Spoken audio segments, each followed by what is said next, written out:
What lies beyond the death of a god? Moreover, what can actually kill a god? In a tale of madness and terror, the Godard family find themselves to be observers of events ordinarily unperceivable to the human eye and mind. To this day, they remain rare witnesses to things of death and the netherworld that are as real as the moon, yet more distant than the furthest reaches of the known cosmos. The Dark Cosmos presents What Lies Beyond the Mariana Trench?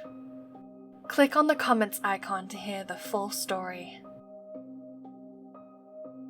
After almost 3 grueling years traversing Earth's oceans on a mission to explore the mysteries of the seabed, the HMS Challenger had finally reached a Pacific station located between Guam and Palau, in the vicinity of the Mariana Islands. It was on the 23rd of March in the year 1875 that the crew of the scientific vessel sounded the depths of the ocean floor at almost 4,500 fathoms. The leadsman, Pierre Godard, the sole Frenchman on board, nearly fell out of the Challenger when he read the sounding line, and had to ask for additional rope just to measure the deep with perfect accuracy. None had previously measured such depths. None had also stirred such gruesome waters with the boom of a lead plummet reaching the darkest dark of this watery planet. A brawl broke out between Sir John Murray, the secretary artist and photographer of the expedition, and Charles Wyville Thompson, the main marine zoologist, over an unidentified piece of flesh that was glued onto the plummet as it was being pulled back on board. One was arguing to take it and document it in his own records, the other raging to take it below deck and immediately conserve it in alcohol. However, it was, in fact, Godard that would pocket the magnificent treasure while the two men were quarreling over it. Eventually, he would lie to them, saying that it had fallen off the plummet and back into the darkness where it belonged. The flesh, the treasure, was a thing of scaly oddity that looked like nothing of this world. Pierre was happy that he could bring it home to his wife and children as a gift, for waiting so long for him to come back to the tiny French village that he called home. This treasure remained in the family as an heirloom, a well-kept secret, and also a curse. Needless to say, from all 4,700 species identified and recorded during the Challenger expedition, the thing to which that flesh belonged was not one of them. Chapter 1. Blindness. Maman! A soft yelp was heard in the Godard household. Maman! The voice called out a little louder into the night. Maman! It screamed for help. Mon cœur, qu'est-ce qui se passe? Her mother rushed into the room. Maman! Maman! The little voice echoed desperately. Je ne peux pas voir! I'm blind, maman! L'obscurité! The darkness, maman! C'est terrible! For young Jean, the virtual blindness was only the beginning of a terrible and ongoing nightmare that would last for the better part of her long life.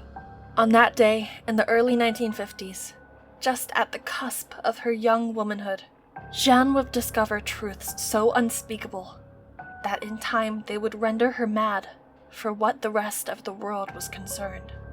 She too would never fully grasp the importance of what she had witnessed, for as confusing as what she experienced was, it had also been the single most important connection, through time and space and all of the dimensions of being, that humankind had ever made, if not also the most terrifying one, as such matters usually go. Quickly, that same night, 12-year-old Jeanne was rushed to the tiny village hospital by her loving parents, where they would discover that her unfortunate and sudden affliction had no ordinary cause. The blindness that had overcome Jeanne could not be explained by the doctor that brought her into this world, nor by the countless experts and specialists that had examined her afterwards over the next several years. Tests after tests, city after city, the Godards were anguished over finding a cure for their little girl. The love of their life, the crux of all their meaning and purpose. The answer was not in magic either, for they had tried all kinds of sorcery in their desperation, from the shamans found deep into the Siberian wilderness to the witches of the Valks in southeastern Europe. However, the Godards were not a wealthy family, and by the time Jean had reached 17 years of age, they had spent all of their coin and sold their farm and all earthly possessions, making them destitute and still without remedy for their daughter's affliction. No one, not a single soul upon this earth, knew why Jean was struck by such a horrible darkness, though a few odd fellows that had contracted the Godards one day had a suspicion that it wasn't an ailment, some form of demonry, or any other commonly known phenomenon befallen on the poor girl. Her parents, of course, did not want Jeanne to have anything to do with a group of eccentrics and cultists from across the Atlantic, so they turned them away and continued searching for a solution within the bounds of what was then considered modern medicine. It had taken some years, but Jeanne's overall health had begun to deteriorate. Particularly her mental state was getting quite fragile over time. "Folie!" Jeanne's mother would scoff, listening to her ramble at all hours of the night, describing horrific things that were wholly improbable for her to have experienced. Or any human, honestly. Yet, her mother did not think them fragments of her imagination, for the girl did not present them as such. To take her mind off things sad, Jeanne's mother would encourage her to sing, since the girl was a very passionate songstress. "Chantez, mon cœur, and forget this nonsense."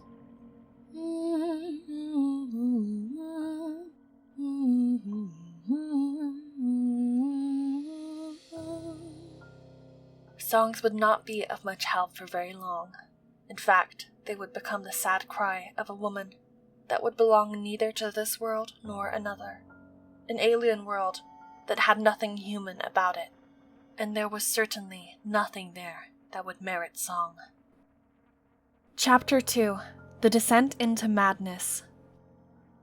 The plummet of the sounding line that the HMS Challenger dropped in the late 1800s had landed very close to the darkest pit of the Mariana Trench, but not quite there yet.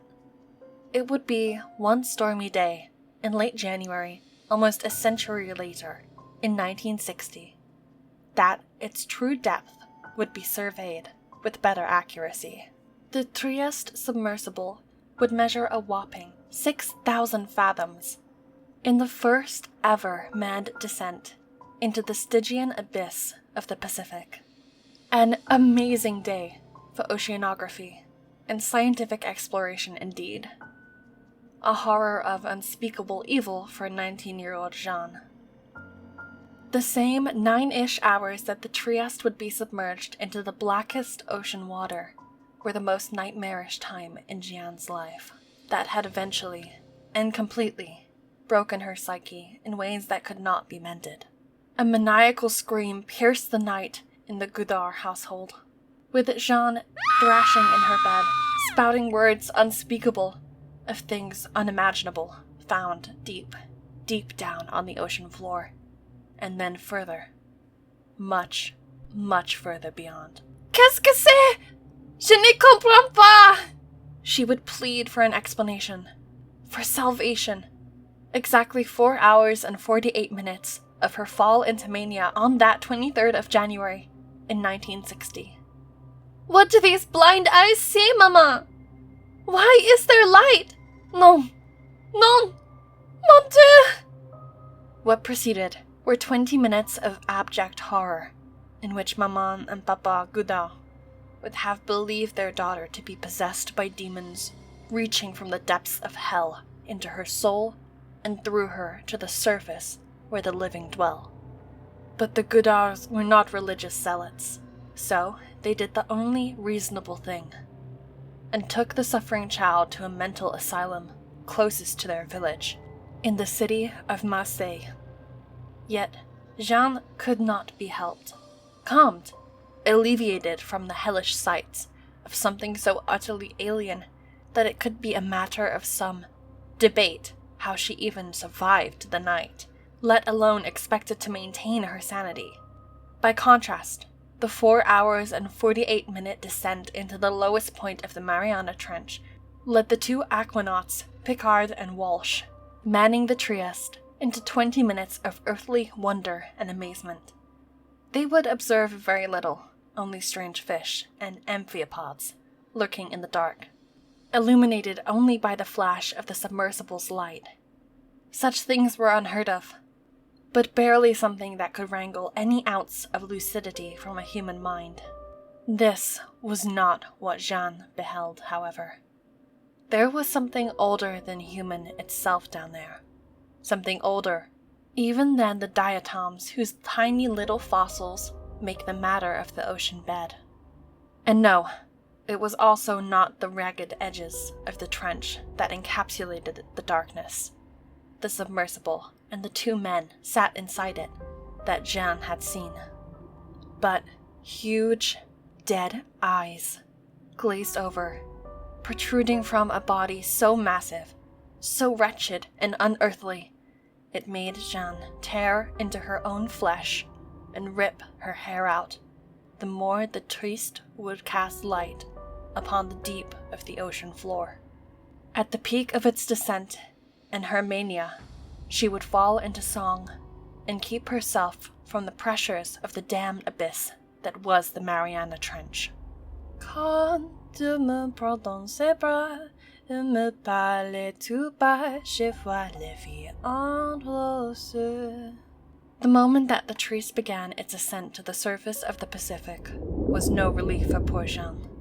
It was then that she was privy to the most shocking horrors of all. A word, a sound, a calling from deep within the darkness. The voice was so chilling, her bones shook, and her jaws clenched so tight she could not even sing anymore, nor beg for help or mercy. She had become a prisoner to what was at first an inexplicable darkness, now turned waking nightmare.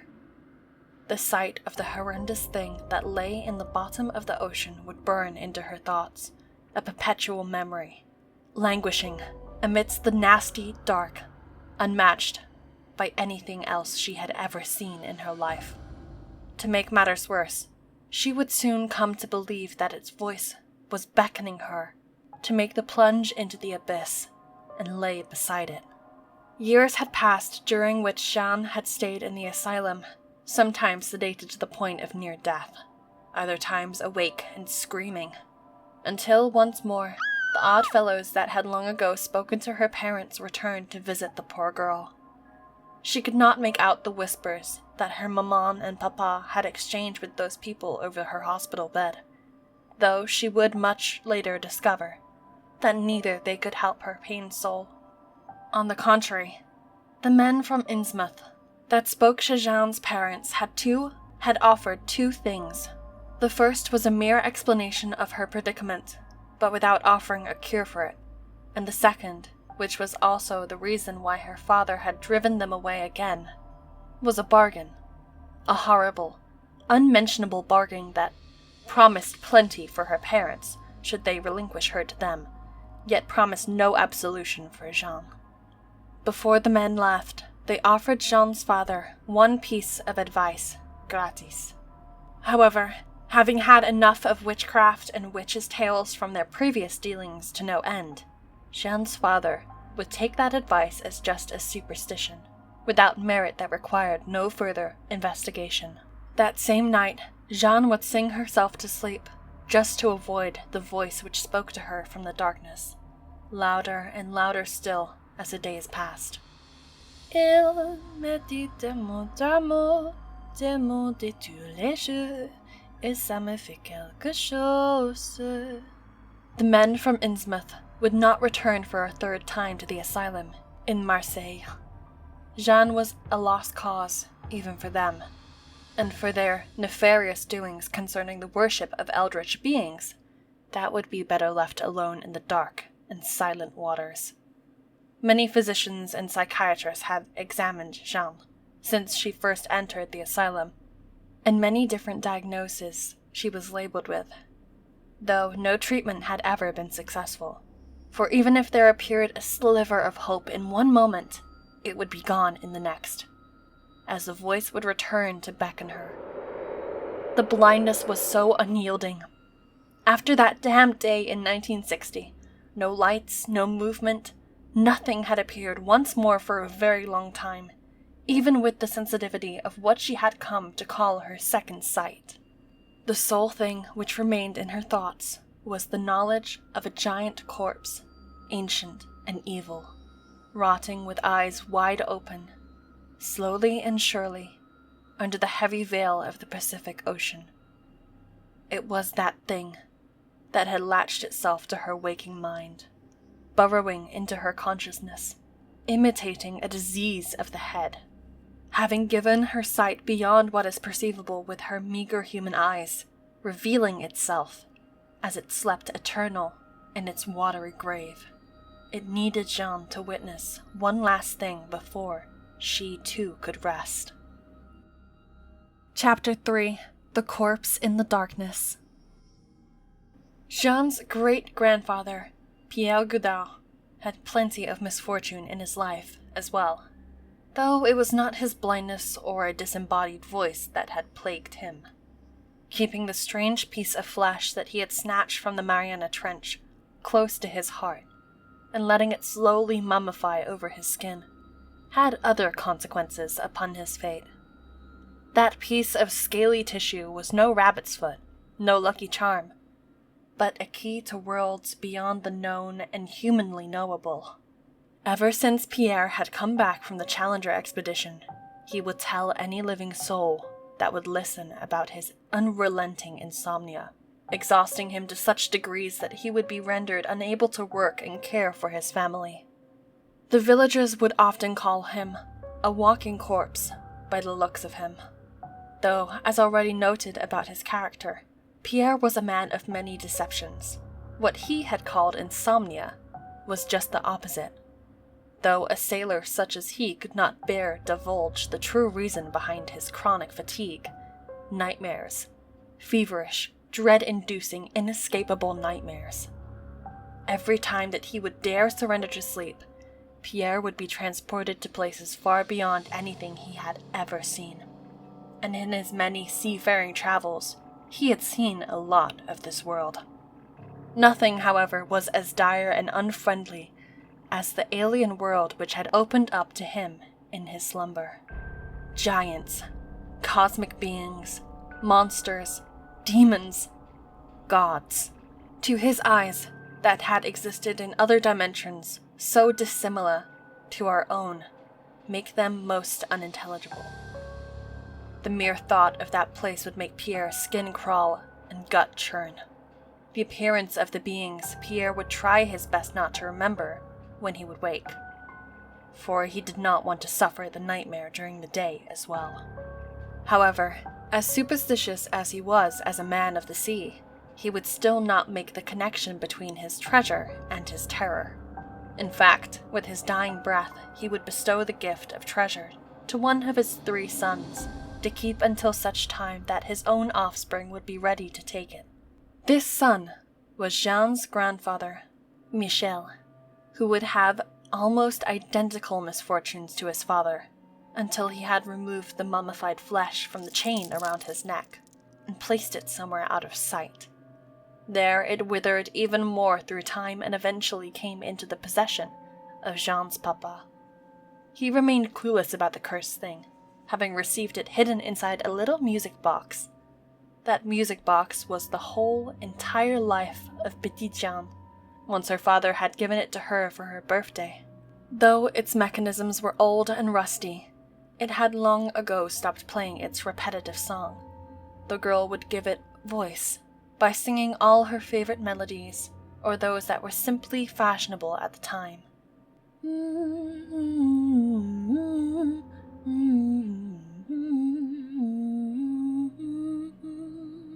One day, when Jeanne was 12, she discovered a secret compartment within the box, which she had previously never seen.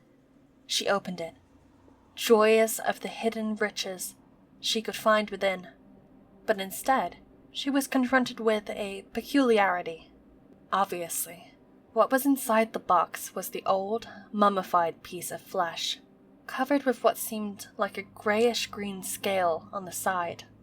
Perhaps it was not the pearls she was expecting, but the odd trinket from the box still caught Jean's attention and admiration.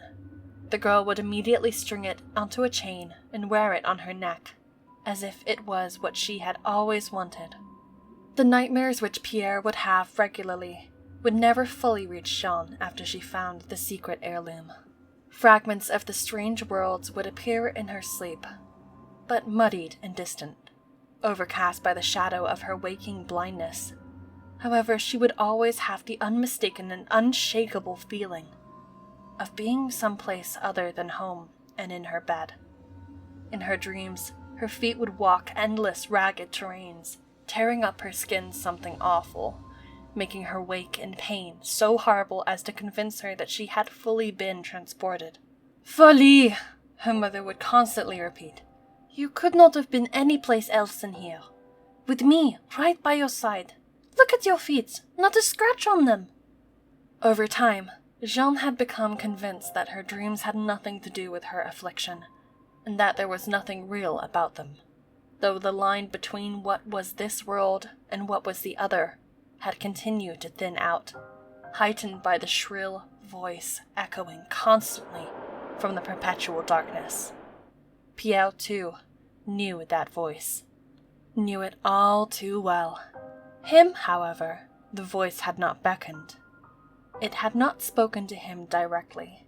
It did not even know that Pierre was looking into its memory and reliving its long and miserable life on the other side of the rift, beyond the Mariana Trench. In the early 1990s, almost a decade after her parents had passed, one after the other, Jeanne had become something of a fixture in the asylum where she was first brought as a very young woman. She would not credit the same attention from doctors and experts as she had back then. A middle-aged blind woman seated in the far corner of the common room, thrown away and forgotten. Jeanne would almost welcome that haunting voice, until, once again, she would see into the depths from which it had called. The factual year in which the second sight had returned to Jeanne did not even matter anymore, as the shocks of light revealing the macabre instances of the rotting corpse had become a perpetual torment for much longer than it had been on the day she was hospitalized. Her yelps and screams were heard throughout the institution, but had only warranted the reaction of a strong sedative. The process which had started within the HMS Challenger and continued with the Triste was now taken upon the Caigo. This particular descent in the Mariana Trench consisted of an unmanned, remotely operated vehicle that would be plunged over and over again into the ocean over the course of a decade, going even further than the 6,000 fathoms measured over 3 decades earlier. The robotic deep-sea probe would be a particular challenge for Jeanne because its lights would be brighter, wider-reaching, and, during each dive, they would turn on and off again every 12 hours, for days on end. Each descent of the Caigo would illuminate different parts of the unearthly corpse. The glazed-over eyes, the talons, the grayish-green scales on the ridge of its back, the slumped, wide-open jaw, with the sharpest teeth that could shred a man whole if it were living. Each time the probe would descend, Jeanne would be stuck with the image of the gruesome, monstrous body that had somehow managed to get itself to the bottom of the Pacific. Jeanne's suffering was unbearable, yet she lived. She persisted through the nightmare that was her life. Chapter 4. What can kill a god? What had fused to Jeanne's mind was not the creature itself, for it had been long dead. Nor did it consciously seek her out, or her great-grandfather previously. Dead things have no intent. They have no reason. But there was still something attached to the beastly body that had found its way in both the waking and sleeping thoughts of the Godard family. There was no explanation for it, none that was specifically human. or rather, that was measurable, that could be put under the rigorous scrutiny of various scientific methods, hypothesized over, and lastly argued about in detail with grand intellectual communities. All expeditions to the Mariana Trench, manned or unmanned, had proven as such. Though, what was found in those expeditions at the deepest bottom of the Earth's ocean were certainly leaps forward in the understanding of life on our planet, it could still not be compared in any way to what Jeanne or her kin had witnessed. Pierre's youngest son, Michel, who had received the amulet of doom on his father's deathbed and bore it for a time on his chest, would openly describe his nightmares to his wife, unashamed of all their gruesome oddity. Like his father before him, he would have seen things of no earthly origin, and with no earthly logic to them. However, unlike his father, Michel would try to imbue some semblance of meaning to what he had seen in his sleep. It was not an easy explanation to attempt, nor was it a simple description to give. Startled to wake one night, just a few years after he had returned from the Great War, and with only a few months with the amulet around his neck, Michel would confess to his wife that he would rather not sleep at all if he should keep dreaming about wars even more terrible than the one he had survived, where Pierre would see endless trenches cutting across a hellish landscape. He could not recognize them as the wounds of an ongoing war. Dead bodies lumped in massive mountains of discarded alien flesh would scare poor Pierre just by the sight of them, but not by what they had meant. Ruthless charges of beings infernal he would also witness, yet he would only see them as ragging beasts, and not as troops advancing. If the horrid look of the other place beyond the rift was not petrifying enough, Michel had also come to the conclusion that scared him more than he could bear. There was mercy in what his father could not deduce from his dreams, for the fear that swept through Michel he had not felt even when he himself sat in the cold and muddy trenches, praying to stay alive. Burdened by his experiences of this world, Michel would first think that he had been suffering the same ailment that many of his compatriots had braved, an illness of the mind scarred by battle, shell shock. Yet there would always be a feeling deep within him, telling him that the other war was also true, and not a mere fantasy. Not only true, but at one point would even feel more real to him than anything else. It would have been hard for Michel to believe that his own imagination could come up with such unseemly beings as the ones that he had seen in his dreams. The same doubts he would have of his own mind and sanity that Jeanne's parents had of hers. However, she did not have the choice to decide what was real and what was mad, since that choice was made for her. For a while, Michel would only dream of creatures much like the ones whose corpse lay in the Mariana Trench. Even Pierre would deduce that what he had been seeing were beings of scaly oddity that reminded him much of the treasure he had pocketed and wore as an amulet. Jeanne would not be privy to such information. In fact, her mind would never know that what her eyes had seen was only a single specimen of those creatures. She would not dare question if there were more of it, nor would she guess that there were not a thing of myth or legend, but eldritch things that had roamed many dimensions of the universe for eons on end. Jeanne would never know, and Pierre would neither, that these cosmic beings were so old and long-living that their wars would last even more than there had been life on Earth, and even longer they will stretch until all life as she knew it would vanish. If it had taken a single corpse so long to decompose, who knows how long those bodies could go on as living, and what they could withstand. But what, then, could possibly kill such gruesome and unearthly things? Once the decade in which the Kaiko made over 250 plunges into the deepest, darkest point of the Mariana Trench had passed, Jeanne had lost much of her sense of reality. Neither here nor there, she would go into inarticulate rants, interspersed with song, rendered more like a desperate whisper than a saving grace. In the following decade, she would remain relatively calm between rants, largely withdrawn into her own darkness, listening for that voice that would continue calling and beckoning from afar. Jean would die on the 26th of March 2012 in the asylum where she had spent most of her life, clutching the piece of flesh that her great-grandfather had brought back from his travels with the HMS Challenger. The amulet made of eldritch flesh had become so dry over time that it had turned to dust and dissipated when Jane was eventually brought to the mortuary.